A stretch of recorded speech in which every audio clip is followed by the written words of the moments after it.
శ్రీరామదూత హనుమాన్, శ్రీరామదూత హనుమాన్, శ్రీరామదూత హనుమాన్, శ్రీరామదూత హనుమాన్.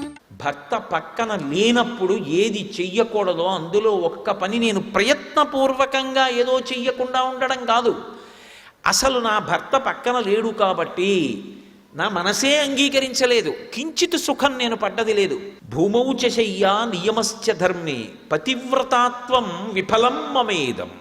నా విషయంలో పాతివ్రత్య ధర్మము విఫలమైంది. ఇది మహాపతివ్రత మనసు యందు రాకూడని ఆలోచన. ఇప్పుడు ఆవిడ ఈ ప్రశ్న వేస్తే ఎవరు జోక్యం చేసుకోవాలి? ఈశ్వరుడు అన్నవాడు ఒకడు ఉంటే వాడు వెంటనే జోక్యం చేసుకోవాలి, ఎందుకంటే ధర్మం నశించిపోతుంది.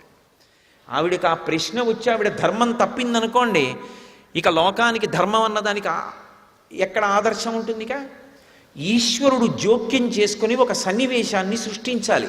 అందుకే భక్తుణ్ణి రక్షించుకోవడానికి ఈశ్వరుడు జోక్యం చేసుకుంటాడు. ఆయన ఎలా జోక్యం చేసుకుంటాడో మనకి తెలియదు. ఒక్కొక్కసారి బహుముందుగానే జోక్యం చేసేసుకుంటాడు, వచ్చేది తెలుస్తుంది కాబట్టి అడ్డుకట్ట వేసి నించుంటాడు. మనకి తెలియవు ఆయన యొక్క కృత్యములు. భక్తుణ్ణి మాత్రం ఆదుకుని తీరుతాడు ఈశ్వరుడు. నన్ను నమ్మండి అంతే, అంతకన్నా నేను చెప్పలేను. ఒక సమస్యని ఇచ్చే ముందు మనం సమస్య వచ్చాక ఆలోచిస్తాం. భగవంతుణ్ణి నమ్ముకున్న వాడి గురించి పరమేశ్వరుడు సమస్య ఇవ్వడానికి ముందు వాడికి పరిష్కారం ఎలా చూపించాలని ఆలోచిస్తాడు. నన్ను నమ్ముకునున్నవాడు వాడు పాడైతే, అందుకే భాగవతంలో అష్టమస్కంధంలో అంటాడు, వాడు నా కొరకు రక్షింపవలయువాడు. వాడి కోసం వాడిని నేను రక్షించట్లేదు, నా కోసం రక్షిస్తున్నా. అటువంటి వాడు పాడైపోతే లోకంలో భగవంతుడు ఉన్నాడు అని ఎవడు నమ్ముతాడు? నమ్మడు. నేను ఉన్నాను అని నమ్మాలంటే నన్ను నమ్ముకున్నవాడు పాడవడానికి వీల్లేదు. వాడి కోసం రక్షించట్లేదు, నా కోసం రక్షిస్తున్నానంటాడు. అంటే సన్నివేశం ఎటు తిరుగుతోందో మీరు గమనించాలి. ఇది మహర్షి చెప్పరు సుందరకాండలో, కానీ అది సౌందర్యం. అనుభవించగలిగితే భగవంతుడు ఎంత ఉలిక్కి పడతాడో, ఎంత తొందరగా సన్నివేశాన్ని మార్చి జోక్యం చేసుకుంటాడో మీరు గమనించాలి. ఈవిడిది వాగ్రూప పరివేదన, ఇంకొక ఆయనది మౌన పరివేదన. కాబట్టి భూమౌ చ శయ్యా నియమశ్చ ధర్మే పతివ్రతాత్వం విఫలం మమేదం కృతం కృతఘ్నీష్వివ మనుషాణం. చాలా పెద్ద తీర్పు చెప్పేసింది ఆవిడ. కృతఘ్నుడి పట్ల ఉపకారము ఎలా ఉంటుందో రాముడి పట్ల నా పాతివ్రత్యం అలా అయిపోయింది. రాముడు కాదక్కడ రక్షించవలసింది, ఆమె పతిని దైవంగా నమ్మింది. అనన్య దైవత్వం ఇయం క్షమాచ. ఇప్పుడు రాముడు వస్తున్నాడమ్మా, నువ్వు బెంగ పెట్టుకోకని ఎవరో మాట్లాడి చెప్పాలి ఆవిడికి.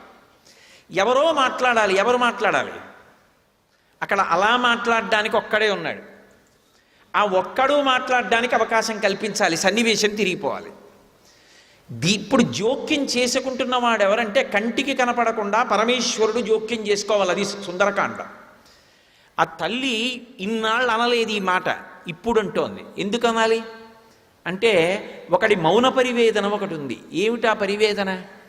ఇప్పటి వరకు ఆయన సీతమ్మ దర్శనం ఒకటే చెయ్యాలనుకున్నాడు. సీతమ్మ జాడ కనిపెట్టి రాముడికి చెప్దాం, అందుకే వచ్చాడు ఆయన.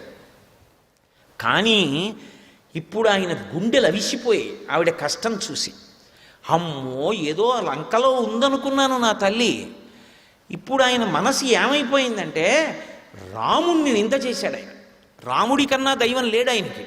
ఆయన అన్నాడు, దుష్కరం కృతవాన్ రామో యయిమాం మత్తకాశినీం సీతాం వినా మహాబాహు ముహూర్తమపి జీవతి.